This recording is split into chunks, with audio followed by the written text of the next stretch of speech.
അകത്ത് പ്രകാശമുള്ളവരാണ് ഭാരതീയൻ. സ്തോത്രം. ഇനി ത്രിവർണ്ണ പതാക, മുകളിൽ കുങ്കുമം, അടിയിൽ പച്ച, നടുക്ക് വെള്ള. എന്താ കുങ്കുമം?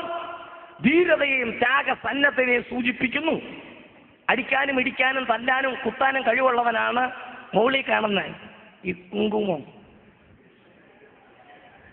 ഈ താഴെ കാണുന്ന പച്ച അതല്ല, അത് സസ്യസമ്പൂർണമായ ഭാരതഭൂമിയുടെ ഐശ്വര്യത്തെ സൂചിപ്പിക്കും. എന്ന് പറഞ്ഞാൽ ഇച്ചിരി കാശും പുത്തനും ഒക്കെ ഉള്ള ആൾക്കാരാ പച്ച. പിടി കിട്ടിയോ? പക്ഷെ നടുക്കത്തെ വെള്ളമുണ്ടല്ലോ, അത് നമ്മളാ. മനസ്സിലായവർക്ക് ആ ദൈവത്തെ സ്തുതിക്കുന്നു. വെള്ള നടുക്ക് വന്നതിനാൽ ദൈവത്തെ വാഴ്ത്തുകയാണ്. ദേശീയ പതാകയുടെ നടുക്ക് വെള്ള കൊണ്ടുവന്ന എന്റെ ദൈവത്തിന് സ്തോത്രം. വെള്ള കൊണ്ടുവന്ന എന്റെ ദൈവത്തിന് സ്തോത്രം. തീർന്നില്ല.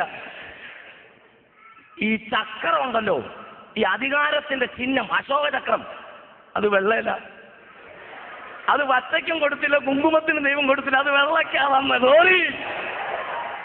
ഇനി കേൾക്കണോ? അശോകചക്രം എന്നാ അതിന്റെ പേര്. ശോകം, ദുഃഖം.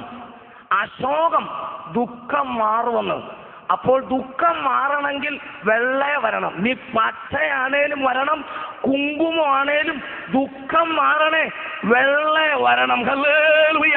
മനസ്സിലായവർക്കായി ദൈവത്തെ സ്തുതിക്കുകയാണ്. അത് മനസ്സിലായവർക്കായി ഞാൻ ദൈവത്തെ വാഴ്ത്തുകയാണ്. ഇന്ന് രാത്രി നീ വെള്ളയിൽ വരണം. അതിന്റെ അർത്ഥം യേശുവിൽ വരണം. യേശുവിൽ വരാതെ നിനക്ക് പ്രവാസം കിട്ടുകയില്ല.